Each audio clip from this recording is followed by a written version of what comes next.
इसको तिल्ली बोलते हैं, आदमी को पीड़ित करेगा। अगर शुक्र इन स्थितियों में, बुरे स्थिति में बैठा हुआ है तो मनुष्य के अंदर वीर्य की कमी आ जाएगी और वीर्यहीन बना देगी। और अगर यही स्थिति शनि की है, शनि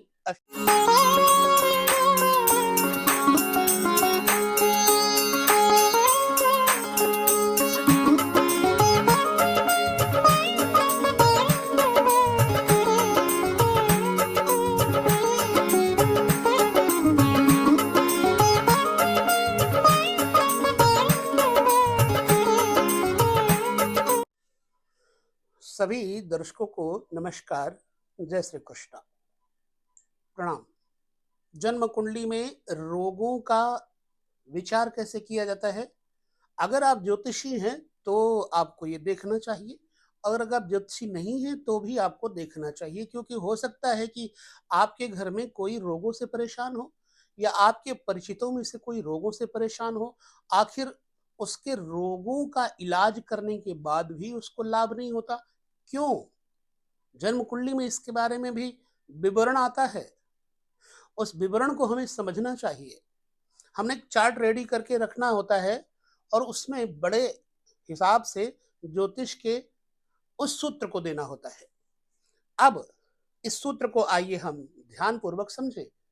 यदि आपकी जन्म कुंडली में नहीं है तो आपके परिवार में किसी की जन्म कुंडली में ना हो, ईश्वर करे, ऐसा हम प्रार्थना भी करते हैं। जन्म कुंडली में जो रोगों का घर है, जैसे छठा घर रोगों का है, इसको अनिष्ट स्थान कहते हैं। आठवां घर भी अनिष्ट स्थान है। अगर छठे आठवें जैसे अनिष्ट स्थानों पे, हालांकि तीसरा घर भी अनिष्ट स्थान है, 11वां घर भी अनिष्ट स्थान है शारीरिक रोगों के लिए, तो अब हम इस अनिष्टता को देखें और समझें और उसके साथ ही हम उसका उपाय करवा के उस व्यक्ति को लाभ दिला सकते हैं। जन्म कुंडली में अनिष्ट स्थान पर बैठा हुआ ग्रह अकेला हो और उस पर किसी भी शुभ ग्रह की दृष्टि न पड़ती हो तो रोग होते हैं उस ग्रह के अनुसार। उस ग्रह के अनुसार उदाहरण के लिए समझिएगा, जैसे आपका सूर्य नीच राशि का होकर अष्टम स्थान पर बैठा है, किसी का भी, और शुभ युत शुभ दृष्ट नहीं है, बल्कि पाप युक्त और पाप दृष्ट है। अब सूर्य अष्टम स्थान पर पाप युक्त कब हो जाएगा?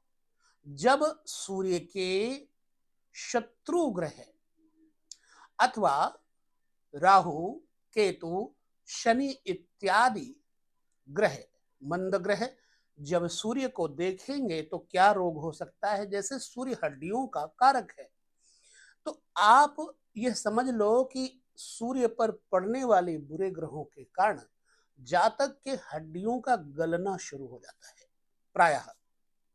और यदि चंद्रमा बैठा हो अष्टम स्थान पर, मान लो, या फिर छठे स्थान पर बैठा हो, तो जातक को 12वें घर में भी चंद्रमा स्थित हो तो, पक्ष बल से चंद्रमा कमजोर हो तो, सूर्य के समीप हो चंद्रमा तो, इन स्थितियों में चंद्र संबंधी प्रॉब्लम्स क्रिएट होती है जन्म कुंडली में।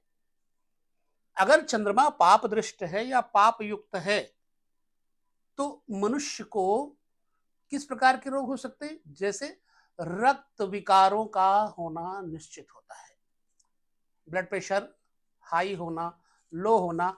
तो इस सूत्र को हम समझें और समझ करके हम आगे जो है उपचार बताएं। रक्तचाप यानी ब्लड प्रेशर जिस कंडीशन में होगा तो उस व्यक्ति को कभी कभी बेहोशी भी दे देगा यदि चंद्रमा पर प्रभाव है, क्योंकि चंद्रमा रक्त का स्वामी है। अब इसी तरह से अगर मंगल बैठा हुआ हो, जैसे अष्टम अनिष्ट भाव है, अष्टम स्थान पर मंगल बैठा है, मान लो पाप ग्रह के साथ बैठा है, जैसे मंगल के जिन राशियों के साथ शत्रुता है, जिन ग्रहों के साथ शत्रुता है, मतलब शनि जैसे है बैठ जाए, राहु जैसे है बैठ जाए, केतु जैसे है बैठ जाए, ठीक। इस अवस्था में मंगल पाप युक्त हो जाएगा, पाप ग्रहों से दृष्ट हो जाएगा, कमजोर हो जाएगा। कर्क का मंगल होगा तो भी कमजोर हो जाएगा। तो पाप दृष्ट या पाप युक्त होने पर मंगल किस चीजों के साथ लिए विचार किया जाता है? इससे जग व्यक्ति को जो शारीरिक पट्टे होते हैं यहां पर कंधे पे, उनके रोगों के बढ़ने का भय पैदा होता है, ठीक। क्योंकि मंगल कंधों का कारक है, बल पुष्टि इत्यादि का कारक है। मंगल जब प्रभावित होगा तो तीसरा घर प्रभावित हो जाएगा, पराक्रम नष्ट हो जाएगा, आलस आएगा, कंधों में पीड़ा रहेगी, ठीक है। मसल विशेष तौर से प्रॉब्लम क्रिएट कर देते हैं। और अगर बुध प्रभावित है, अष्टम आदि अनिष्ट स्थानों पर बुध बैठा है, मान लो छठा, आठवां, 12वां, अब बुध के ऊपर पाप ग्रह की दृष्टि हो, बुध के ऊपर नीच दृष्टि हो, बुध नीच में हो और शुभ ग्रह ना देखता हो, तो ऐसे व्यक्ति को बुध संबंधी रोग जैसे श्वास की नली में रोग होना स्वाभाविक है, संभावित भी है, बशर्ते कोई शुभ ग्रह न देखता हो। दमा, अस्थमा आदि रोग होने का भय बना रहता है। बृहस्पति का विचार कर ले, गुरु यदि अच्छी स्थिति में नहीं है और शुभ ग्रहों से दृष्टि नहीं पड़ रही तो जिगर, मेदा, तिल्ला, जो शरीर में, इसको तिल्ली बोलते हैं, आदमी को पीड़ित करेगा। अगर शुक्र इन स्थितियों में, बुरे स्थिति में बैठा हुआ है तो मनुष्य के अंदर वीर्य की कमी आ जाएगी और वीर्यहीन बना देगी। और अगर यही स्थिति शनि की है, शनि अशुभ ग्रहों से दृष्ट है, शुभ ग्रहों से दृष्ट नहीं है, तो आदमी को पैरालिसिस, जिसको सन्निपात कहते हैं, आदि रोगों से पीड़ित हो जाता है। तो अब जिस ग्रह से व्यक्ति पीड़ित है, उस ग्रह से उस व्यक्ति का इलाज करना सहज हो जाता है। अच्छा, अब हम शास्त्रों के प्रमाणों के अनुसार, ज्योतिषीय ग्रंथों के अनुसार अगले कई योगों की चर्चा करेंगे, लेकिन छोटे छोटे वीडियो में।